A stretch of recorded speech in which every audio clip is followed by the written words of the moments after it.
अंबेडकर जयंती पर रोहतक में शिरकत करने पहुंचे सांसद दीपेंद्र सिंह हुड्डा।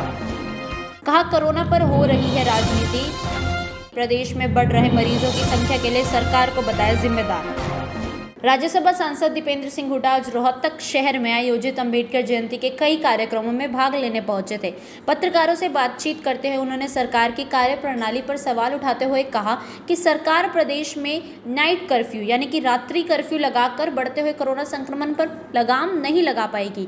इसके लिए प्रदेश सरकार को देश के दूसरे राज्य में मिल रही कमियों से सबक लेना चाहिए और प्रदेश के अस्पतालों में उचित मात्रा में बेड, दवाई, ऑक्सीजन का स्टॉक और टेस्टिंग की सुविधा में सुधार करना चाहिए ताकि कोरोना संक्रमण की फैल रही दूसरी लहर से लोगों को बचाया जा सके।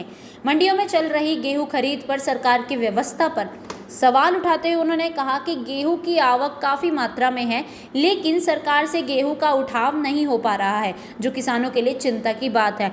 ये समस्या हर सीजन की खरीद में दिखाई देती है। उन्होंने कहा, सरकार हर मोर्चे पर फेल है, जिससे प्रदेश का हर व्यक्ति परेशान है।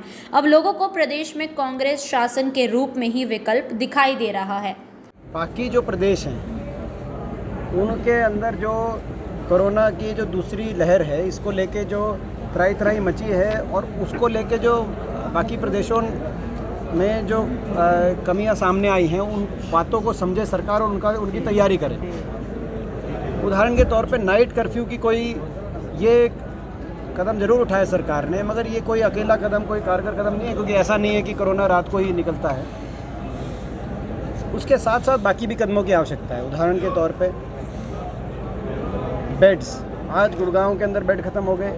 आज रोहतक के अंदर जो है मेडिकल कॉलेज में हमारे कोई आज कहते हैं जो व्यवस्था जो है, अगर कुछ प्राइवेट जो अस्पताल हैं उनका अगर सहारा ना लगे तो आज रोहतक के अंदर भी स्थिति वही है। तो बेड्स की संख्या बढ़ाई जाए, उसके लिए कदम उठाए जाएं, जैसे कि बाकी प्रदेशों के अंदर देखा गया है कि बेड्स की कमियां आई हैं। नंबर 2, ऑक्सीजन का स्टॉक सरकार जो है पूरी उपलब्धता उसकी सुनिश्चित करे, अभी से तैयारी करे। नंबर 3, दवाइयाँ। कई शहरों के अंदर, बाकी प्रदेशों में, महाराष्ट्र, मध्य प्रदेश, गुजरात, दवाइयों को लेकर रेमडेसिविर है, बाकी दवाइयाँ हैं, उनको लेकर जो ताई मची है। सरकार समय रहते जो है दवाई की उपलब्धता सुनिश्चित करे। हरियाणा के अंदर बहुत आवश्यक है। आईसीयू की बेड्स की जो संख्या है, उसको किस तरह से जो है उसकी पूरी तैयारी के साथ वो बढ़ाया जाता है, उसकी बात करें। और उसके साथ साथ टेस्टिंग के साथ साथ कॉन्टैक्ट ट्रेसिंग, जो कॉन्टैक्ट ट्रेसिंग का जो एक मूल मंत्र है, जो एक ही इफेक्टिव साबित हुआ अभी तक, कि भाई कॉन्टैक्ट ट्रेसिंग और आइसोलेशन, ये बड़ा इंपॉर्टेंट। खरीद चल रही है। खरीद में आपने देखा होगा कि जो है ये पोर्टल में ग्लिच आ जाते हैं और जो अभी जो है आवक इतना हो गया, उठान हुआ नहीं। जो सरकार की तैयारी थी नहीं कि यहाँ तक कि 24 घंटे के लिए खरीद भी रोकनी पड़ी। मंडियाँ अटी पड़ी हैं, अटी पड़ी हैं, सड़क तक अनाज आ गया। तो ये सरकार किसान और मजदूर की इतनी विरोधी सरकार साबित हुई है कि जो है हर सीज़न में बड़ी भारी चोट खरीद के समय प्रदेश के किसान को, मजदूर को पड़ती है। और कोई अच्छी सी कोई जो है सरकार समय रहते सुनिश्चित करती नहीं। ऐसा लगता है कि जो जख्म सरकार ने इतने दे दिए किसान को, मजदूर को, और उन जख्मों को हर सीज़न में, खरीद के सीज़न में कुरेद के देखती है।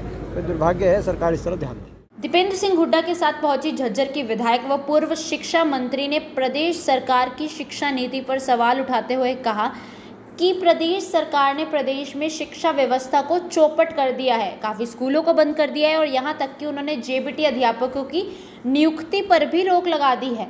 साथ ही उन्होंने कहा कि जिस तरह की महामारी चल रही है, उसमें बच्चों की होने वाली परीक्षा रोकने की बजाय सरकार को बच्चों से ऑफलाइन परीक्षा ही लेनी चाहिए ताकि बच्चों का साल खराब ना हो। ये शिक्षा की जहाँ तक बात है, इस समय सरकार का शिक्षा की तरफ ध्यान नहीं है। 1057 प्राइमरी स्कूल, सभी के सभी डाइट्स, और उन्होंने कहा है कि जेबीटी की उनको आवश्यकता नहीं है।